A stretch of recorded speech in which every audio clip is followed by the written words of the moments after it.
Well, greetings, friends. I get a lot of messages and calls this time of the year, and many are from people who are tired of the same old ways of doing things and they want to spice things up. We are talking about Seders. Now, the biblical account of the Israelites' exodus from Egypt is one of the most popular narratives from the ancient world. It can be summed up, and often is, as follows. It is the theme of the Jewish festival of Passover, Pesach, which refers to God's instruction to the Israelites to mark their doors, with the blood of the slaughtered lamb, so that the Lord would pass over them on his way to kill Egypt's firstborn.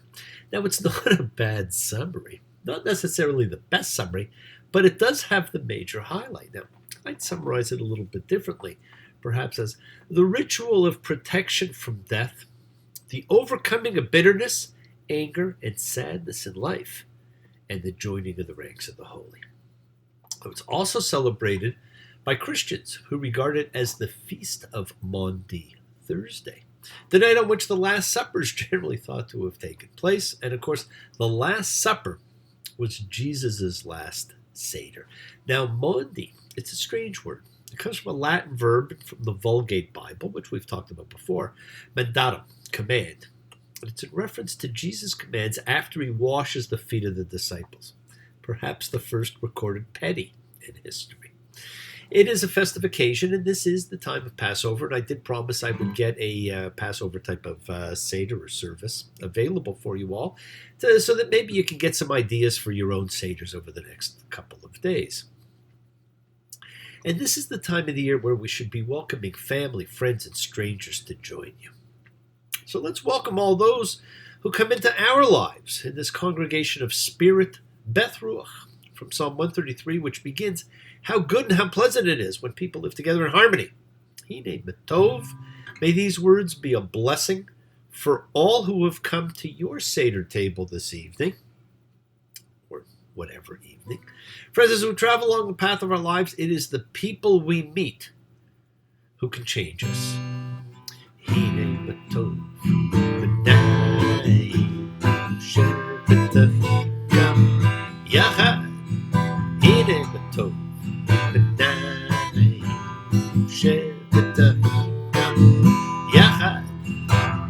How good and how pleasant it is for brothers and sisters together. Community,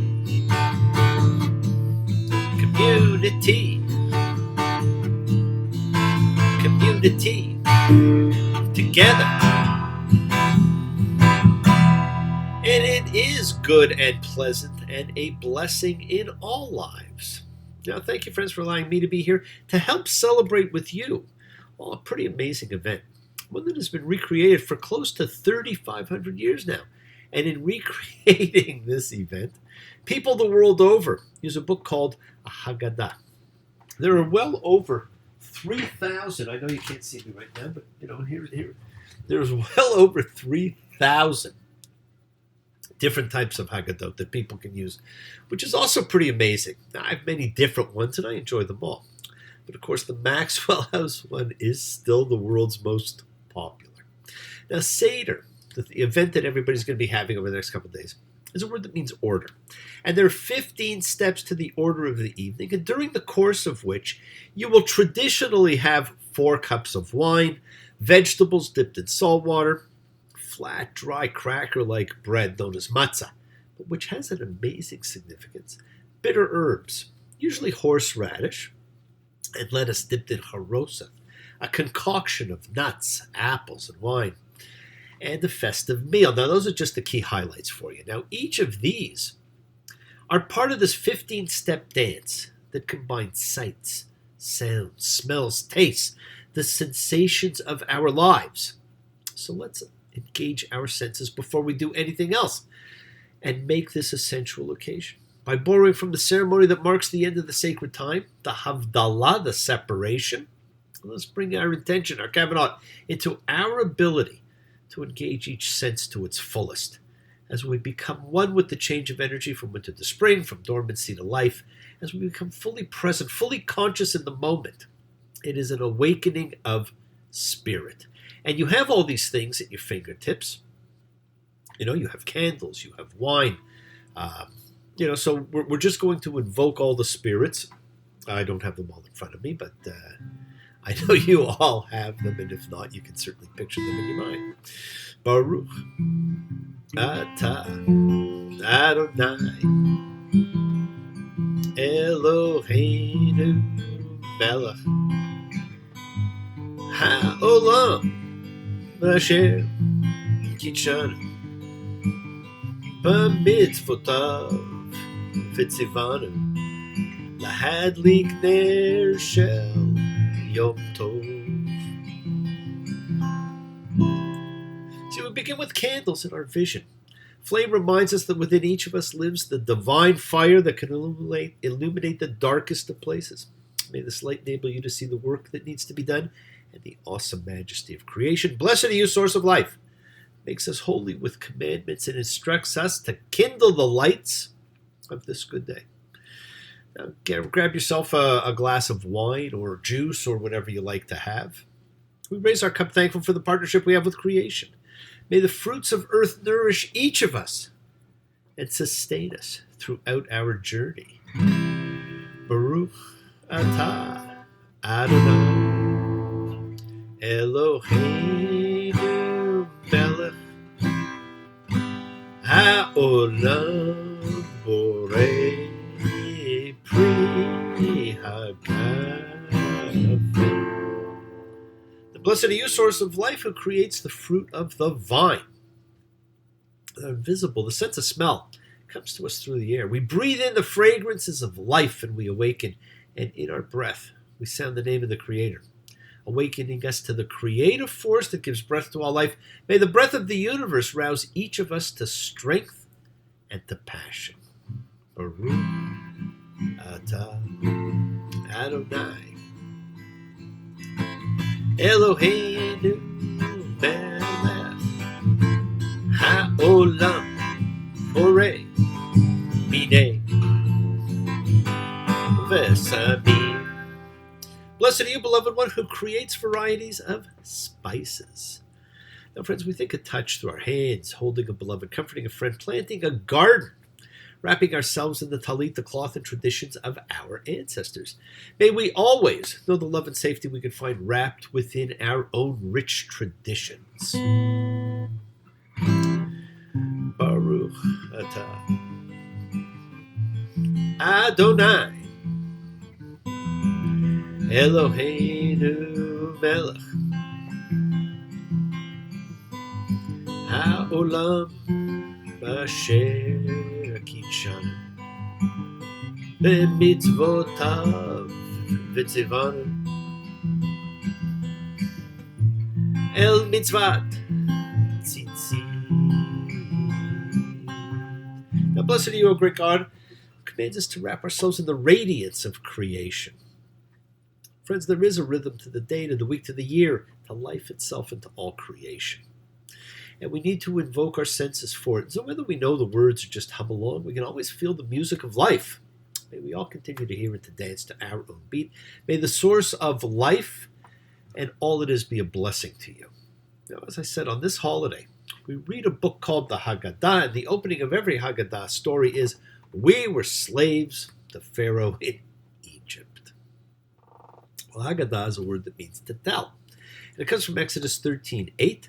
V'haggadah l'diber b'yom ha'hu, and you shall tell your son. You should read nothing. Try doing this holiday without reading a book.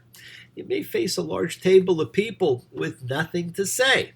Do, however, take to heart the instructions of the sages and translate that phrase from biblical Hebrew into what it really says. We were slaves to the king of limits and confinement, and the king of limits and confinement, my friends, is our own individual fear. That is our Pharaoh, and that is what keeps us from being free. This is the holiday of celebration of freedom. And what better way to do it than with already having all of our senses engaged? Now, this book, the Haggadah, with its 15 steps today, might be called fake news. The Seder ritual that we've done all our lives is the revision from Roman times and bears very little resemblance to the original biblical celebration. mostly because all the rabbis and sons in the current story did not exist. And just as that was a revision, so today we continue to revise traditions. We've added more fun, more foods, and we've put on things like the plate. We've changed it. We've added the orange. And no one says you cannot change with the times. In fact, you are encouraged to change with the times. There's just not enough change. Now, the biblical word Pesach, which most will tell you means Passover, actually comes from a verb meaning to halt. God as the destroyer did not float above the houses as we like to think, but because he is unknowable and unseeable, we have to let our imaginations create an image. It's how we work. He would float, walk, hover, drift, whatever you picture in your own mind, coming to kill, to destroy, in perhaps a fluid motion, but he would halt, stop, turn, veer off whenever he saw the blood on the doorpost. So the evening of the original halting Pesach was much less ritualized, was much different. This is, my friends, an evening of questions, not necessarily answers. And all questions are welcome. Now, not just the ones in the book. Encourage everybody to ask questions, different questions. And many of you are familiar with the famous 4 questions. We all know them, the Ma Nishtana. All kids learn it. Ma Nishtana. What is so different? Halayla Hazeh. On this night, Mikol Halelot. From all other nights. Ma Nishtana. Halayla Hazeh. Mikol Halilot. Halayla Hazeh. And we're going to look at those questions.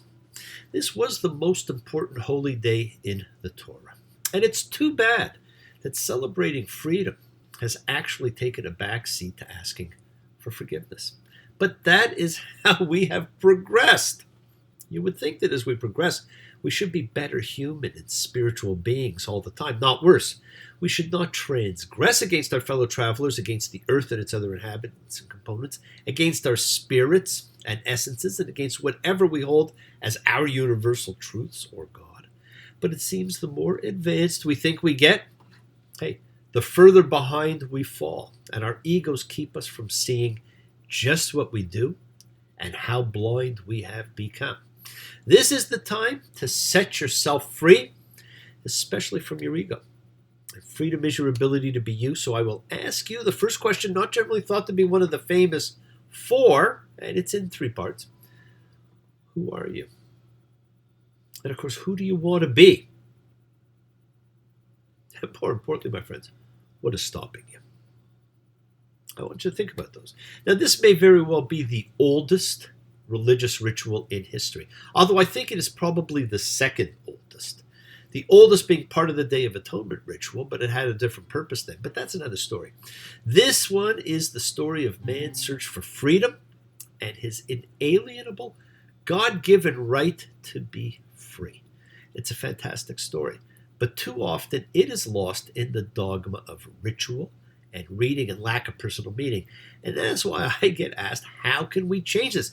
How can we make it more meaningful in our lives today? So we're going to try and change that now. Now, we have brought the traditional Seder, which loses a lot of people, into modern times by adding modern songs to it. Yesterday, Exodus may seem so far away, but we believe we were there that day. Oh, we believe in yesterday. Or here's another twist on an old classic.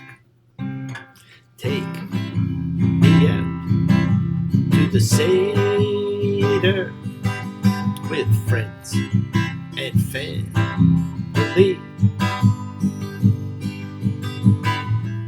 Serve me some matzah and 4 cups of wine. Ask me 4 questions and we will be fine. Root for Elijah, that he will soon reappear. And let's hope that we'll meet once again next year. Well, friends, really, is that enough to bring greater meaning? No. It may make it a little bit more fun, but it really doesn't make that big a change. Of the 15 steps to a Seder, you go through 10 of them before you get to the meal. And by then you may be gnawing at your own arm. It's a pretty full evening. But the emphasis should not be about completing the steps. Only one of the steps actually is about telling the story. So which story is supposed to tell? The story of the 4 different sons? That whole section reads more like a parable or like ancient wisdom literature. How about the story of the 4 rabbis, the martyrs? Well, that whole section is more about the role of faith, practice, belief can take in your life. Okay, there's a recital of the plagues, usually everybody's favorite, but there's actually not a lot of Exodus storytelling in this evening. Now, maybe it's the other story of Exodus, the story of individual freedom, that you should be telling. It is a holy day that we are told to observe in Exodus 12:5 and from 12:18 to 12:26. And the Lord said to Moses and to Aaron in the land of Egypt, saying, this month is the beginning of months for you. It is the first of the months of the year for you. Speak to all the congregation of Israel, saying, on the 10th of this month, let them each take a lamb per house. And if the household would be too few for a lamb, then he and his neighbor who is close to his house will take it according to the count of persons. And it will be for you to watch over until the 14th day of the month. And all the community of the congregation of Israel will slaughter it between the 2 evenings. And they will take hyssop and some of the blood and place it on the 2 doorposts and on the lintel of the house in which they will eat it. And they will eat the meat in this night. They will eat it fire roasted and with unleavened bread on bitter herbs. And you shall eat it like this, your hips clothed, your shoes on your feet, your staff in your hand, and you shall eat it in haste. It is the Lord's Passover, Pesahu Adonai. And I shall pass through the land of Egypt in this night, and I shall strike every firstborn in the land of Egypt, from human to animal. And I shall make judgments on all the gods of Egypt. I am the Lord, and the blood will be as a sign for you on the houses in which you are. And I shall see the blood, and I shall halt at you. And there won't be a plague among you as a destroyer when I strike in the land of Egypt. And this day will become a commemoration for you. And you shall celebrate it, a festival to the Lord. You shall celebrate it through your generations. An eternal law. 7 days you shall eat unleavened bread. And you shall observe the unleavened bread, because in this very day I brought out your masses from the land of Egypt. And you shall observe this day through your generations an eternal law. There, my friend, you actually have the full menu and instructions. Lamb, bitter herbs, unleavened bread, hyssop, and blood. Eat quickly. Be ready to go. And in the Torah, this holiday is not called Passover. It is called the Festival of Unleavened Bread, Matzah. So to ensure you stay engaged, here are another couple of Seder classics to keep all you baby boomers entertained. It was very, very long ago. Pharaoh finally let our people go. They went wandering for 40 years. There was laughter and a lot of tears. And that's the reason that we're here. So every generation knows of God and Moses' liberation plan. And because he is touring again this year, let us get a little help. What would you think if I gave you a tune to help you recall what we do? Lend me your ears and I'll sing you a song, and you'll know exactly when we're through. Oi, I get by with a little help from my friends. Oi, I get high with a little help from my friends. Oi, gonna try with a little help from my friends. We all need a little help from our friends, my friends. So how are we going to change this event? To bring it home, to make it personal, try not reading your regular Haggadah. Make this evening a haggah. Do not read. Tell the story. Our sages tell us we are to tell the story as if we were being freed from Egypt. Well, we all are. We all have been. We all have constraints, restrictions, pharaohs in our lives, the fears which drain and steal our love of life. Tell your story and inspire those around you, and you can do so by still using the symbols you grew up with. Put down that book.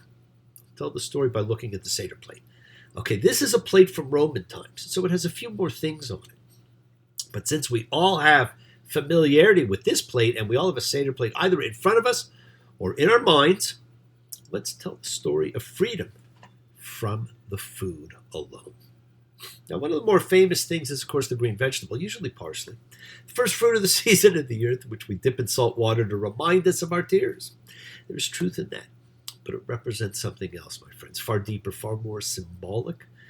Return to the instructions. Take hyssop and some of the blood and place it on the two doorposts and on the lintel. Yes, we dip the parsley, the karpos, in salt water to begin the evening. We say something about spring in our tears, but it represents dipping that hyssop in blood, which was used to mark the doorposts and the lintels, so that we can be whisked back to our own moment of breaking the chains of servitude, marking the doorposts of our lives, and realizing our freedom, and we can recreate that immortal moment in time. As this is generally the longest part of the evening, composed of the famous 4 questions, the listing of the plagues, the general description of the Passover plate, the telling of the story of freedom, and the singing of Dayenu would have been enough, would have sufficed. And our sages understood we had to be prepared for change and instructed us that in every generation, each person should regard himself as though he personally had been freed from Egypt, from constraint. So what are the things you have been constrained by? What steps did you take to become free? These are the things to teach, to tell, to influence, to be an example of those you love and those who love, admire, and respect you. So you begin this part of the evening by dipping that hyssop in the blood, marking, the doorpost, so that you can begin your march to freedom. The story of Moses, the plagues, the Exodus, the acceptance of God, the 10 Commandments, is one of the greatest stories of all time. In fact, I think it's the greatest story ever told because it is applicable in every age, in every life, to everyone. Now think about it. Moses, an Egyptian word meaning true son. We never know who his father is. In fact, we actually never even know his name. But he represents each and every one of us. We are all the true children of God, all originated in water, and we've all survived plagues in our lives, hardships, tests, and we all ultimately come to realize that living by the 10 utterances, the Decalogue, the 10 Commandments, it's really all we need for moral, ethical, and civilized behavior. This is what our Seder should be. We tell the story of our freedoms. That is how we demonstrate to others how we lead by example. It does not have to be the greatest who leads. Any who have overcome fear and constraint must lead others, must help others to see the path of freedom. We do it with food, and we do it with questions. On all other nights, we do not dip even once. On this night, why do we dip twice? And of course, the twice is once we dip the karpas in salt water to begin, and once we dip bitter herbs in haroseth to sweeten them. On all other nights, we eat either bread or matzah. On this night, why only matzah? On all other nights, we eat herbs of any kind. On this night, why bitter herbs? And of course, the 4th question, on all other nights, we eat our meals in any manner. On this night, why do we sit around the table in a reclining position? Now, outside of the 4th question, which really doesn't belong, These all relate to the paragraph of instructions from Exodus, which we just read, the ones that actually give the instructions for the evening. And there are records which show the original Manishtana 4 questions seems to have included only 3 questions. On all of the nights, we do not dip herbs in any condiment. On this night, we dip them twice. On all of the nights, we eat bread and matzah. On this night, only matzah. On all of the nights, we eat all kinds of herbs. On this night, only bitter herbs. Those are the 3 questions. And there are even some records where the first question, that about dipping herbs twice, was not asked at all. And in its place was a question about eating lamb, fire roasted. Now, these 3 questions correspond even more to the instructions in Exodus we read. And they correspond to the 3 main foods eaten at the Seder. The 3 which must be mentioned.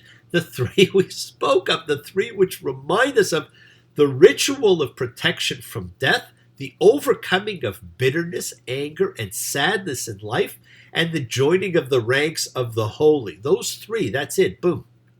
Friends, the story of the Exodus, freedom from slavery, is now a universal concept. The power of God in punishing the Egyptians with plagues, it's known by every child, of course. It's not quite how it happened, but that too is another story, one that tells you that even Pharaoh was a slave. We need to focus on other questions. We need to focus on the questions that try our lives. And in every generation, those questions are just a little bit different. What is it that makes something a perpetual observance? It's the fact that it has relevance all the time. So we always have different questions in our lives, and that's why this is a perpetual observance. But let's get back to simply using the Passover plate and food, because the entire story is contained in the Seder plate. Everything on it symbolizes an aspect of Exodus. Right? We'll use the plate you're familiar with. The first thing is ro'ah, the roasted shank bone of the lamb, the dominant sacrificial animal of the Torah. It reminds us of Abraham's sacrifice, or should I say near sacrifice of Isaac, of our origins as children of Abraham, of shepherding, the career choice of our patriarchs and Moses, by the way. And it does evoke the Paschal lamb, which our forefathers offered to God and ate as the meal.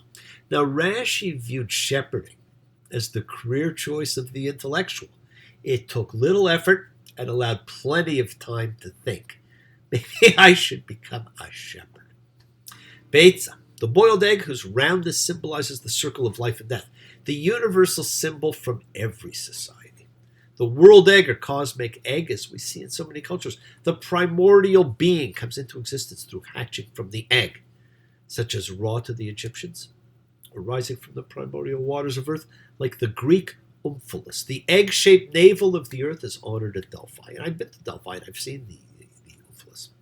Carpus, the green vegetable, usually parsa. But if you have hyssop, use it.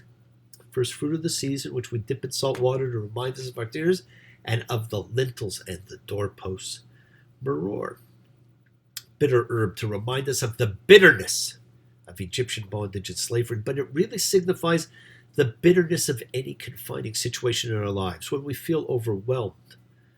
On a deeper note now, the moror, or bitter herbs, remind us of Egyptian slavery is really a reminder that the name for Egypt itself in biblical times was Mitzrayim, the root of which is Mem Tzadi Resh Metzir. Metzir means to limit, to bind, to restrict. The things we do to ourselves to imprison ourselves in fear. And we eat the moror not just to remind us of the bitter past, but because we can survive bitterness. And from it comes the sweet taste of freedom and life. We are survivors, my friend. And let's please take a moment to also remember and to honor the victims of, as well as the survivors of the Holocaust. There is a danger in forgetting, in distancing ourselves too much. Their story of freedom is our story of freedom, and must stand as a shining example of the indomitable spirit of man. The fifth item on the plate that we're all familiar with is haroseth, the magical mixture of fruit and nuts to remind us of the mortar, which we used in making the pyramids. But of course, the Israelites never did make the pyramids as slaves. So it could not represent the mortar of the pyramids, but it does represent mortar. It had a mystical formula comprised of the 3 roots and 7 fruits from the trees of the Garden of Eden, representing the tree of life, and as such represents the mortar that holds the universe together. And of course, that mortar, my friends, is love. And the last item is matzah, the bread of affliction and hurry, which did not rise because we left so quickly. And rather than see the matzah, the unleavened bread, as a bread of affliction, I mean, how appetizing is that as the name of a holy day, right? The festival of afflicting bread. No thanks. As we are told in several parts of the Torah, the matzah is the bread of holiness and the priest, and allows us to all be priest-like for the 7 days of holiness. It is unleavened, it does not rise, it is bread without ego, the leavening agent of man. Friends, this is not Passover. This is the festival of unleavened bread, the festival of leaving your egos behind. Now, this is a complete upholding of tradition. And the Seder, as we know it and practice it, is primarily from after the Second Temple period, later. And that's why that 4th question is in there, because it didn't fit with the others. And it's one of the reasons that the Torah appears so silent on it. These things were not anticipated in the Torah. The Seder, as you do it, is basically, it's a rabbinic presentation. Now, the Exodus was a unique event in man's history. It was the first event which showed God as the Redeemer from tyranny. It made God something to look to and not to fear. The conception of God as the Redeemer of the oppressed revolutionized the meaning and functions of religion from that point forward. Now, in the words of a contemporary theologian, what makes the Exodus from Egypt the pattern of redemption for all mankind is the interpretation of the prophet who sees God as a redeemer from tyranny. The God of Israel makes history the place where man progresses to freedom. The great scholar Rav Kook wrote about freedom, and he said the difference between a slave and a free man is not only a difference in status, that is, that by a matter of chance one person is subject to another person and another person is not.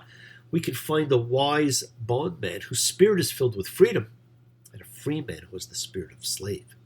Authentic freedom is the exalted spirit to which a man and a people as a whole are elevated, so that one is faithful to his inner self, to the image of God that is within him. Now, out of the whole book, the part of the story that sticks the closest to Exodus is, of course, the reciting of the plagues. And for many, it's a favorite part of the evening. People love dipping their knives or fingers in the wine and splashing it on the plate as we recite the plagues to remind us how both our people and the Egyptians suffered. And there is so much to see in them. But the plagues represent more than just the inconvenience or punishments, my friends. The 10 plagues are presented as a complete counterpoint to creation. The pairing of plagues sees them organized into a division which plays off the description of creation in Genesis 1. There are plagues about land, water, sky, personal comfort and safety, and these lead up to the 9th plague, darkness, evocative of the world prior to the days of creation. Now the earth was empty, and darkness was on the face of the deep. To further associate with Genesis, the Torah emphasizes that the Egyptians were trapped by the darkness and unable to move for 3 days, whereas the Israelites had light in their homes and moved freely, a contrast that also recalls the very first act of creation in which God separated light from darkness. And of course, the plagues all culminate with the Egyptians drowning in the sea, conjuring up images of the flood, God's first undoing of creation.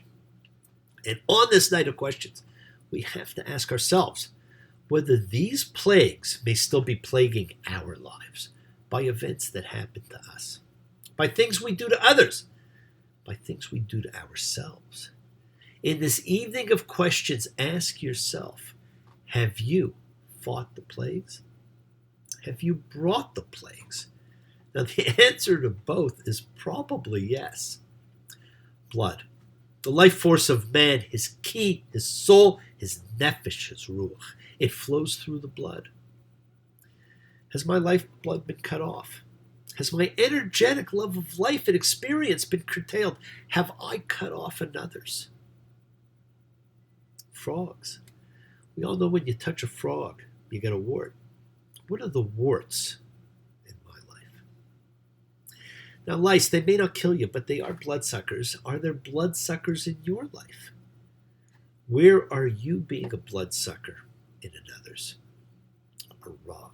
The swarming creatures often mistaken for a plague of animals, and it was not a plague of animals, but it was really about gnats and other swarming things that interfere with the life of survival. In fact, this is one of the most dangerous plagues. We don't think of little insects as a dangerous plague, but it's one of the most dangerous of all. In several instances in the Torah, we are told of the danger of swarming creatures. That, my friend, is the mob mentality. Are you part of a mob? Are you the target of a mob? We lose our minds in a mob. Pestilence, infectious disease, one of the four horsemen of the apocalypse, a true harbinger of death, and a term that makes one cringe, like leprosy. It has social implications, and if you have it, you are an outcast. Are you an outcast? Do you outcast others? Boils. It's another disease that is visible. Visible differences incubates discrimination. Do you discriminate? Are you discriminated against? Hail. Now, hail's an interesting thing. It's hard balls of ice and snow, two opposites. These ones were fiery. It doesn't sound so bad after all. It's water, the birth of life, but as a destroyer of crops so that there is no food left. It is unpredictable and brings devastation more often than not. Has hail held you back? And have you devastated another? Locusts, another swarming creature. 2 swarming creatures and 10 plagues. Now that tells you something. Locusts contribute nothing. They're the worst kind of natural disaster, and there are some communities that are considered locusts because they feed off of what others produce and produce nothing of their own. They only bring devastation. Do you contribute and produce? Do you feed off others? I think those aliens in Independence Day were like space locusts that feed off a planet and leave it, destitute. Darkness, probably the most prevalent. How many of us still live in darkness? What can we each do to help bring more light to the world? Start by bringing light into your own life. And finally, death of the firstborn. Death takes many forms. We all know people whose spirit has died. They go through the motions of life. Sometimes it's because of hardships. Sometimes it's because their own spirits have been crushed, ridiculed, scorned. Where have I crushed another? Where have I been crushed? Where have I been encouraging? Where have I been encouraged? These are the plagues we face each and every day of our lives, and we can each do something about every one of them, and we can each help others to be free of them. Now, the Passover celebration commemorates an event which will probably symbolize for all time the essential meaning of freedom, namely freedom directed to a purpose. When Israel came forth from bondage, it was not simply to enjoy liberty, but to make liberty an instrument of service. These are the stories of freedom you should be telling at your Seder. Your story is the freedom story that you should be telling. Now, the holiday ends next week with one of the 4 public Yizkor services. 4 times a year we come together as a people to think of public losses, martyrs, defenders, victims. And it too serves as a reminder that we should honor the fighters for freedom. The ones we mentioned before, the victims of the Holocaust, it brings the struggle for freedom closer to our own realities. And I can't think of a better song to end than this Tim Hardin, Bobby Darin classic. Come and sing a simple song of freedom. Sing it like you've never sung before. Let it fill the air. Tell the people everywhere. We the people here don't want a war. And it was originally written by Bobby Darin, but I think it was probably made more famous when Tim Hardin did it. Yeah. Hey there, Mr. Black Lives Matter, can you hear me? I don't want your diamonds or your gain. I just want to be someone known to you as me, and I will bet my life you want the same. 700 million, are you listening? Most of what you read is made of lies. Speaking one to one, ain't it everybody's son to wake to in the morning when we rise? Come and sing a simple song of freedom. Sing it like you never sung before. Let it fill the air. Tell the people everywhere, we the people here don't want a war. And nobody does. Have an awesome Seder, my friends. Go sing Dayenu. Enjoy your freedom. You are free now to be you. You just got to figure out who you are. Now, as the melancholy Dane said, to die, to sleep, perchance to dream. Aye, there's the rub. Figuring out you, for many, there's the rub. Well, thank you all for joining me. Bless you all. Have a fantastic Passover Seder. Shabbat Shalom, and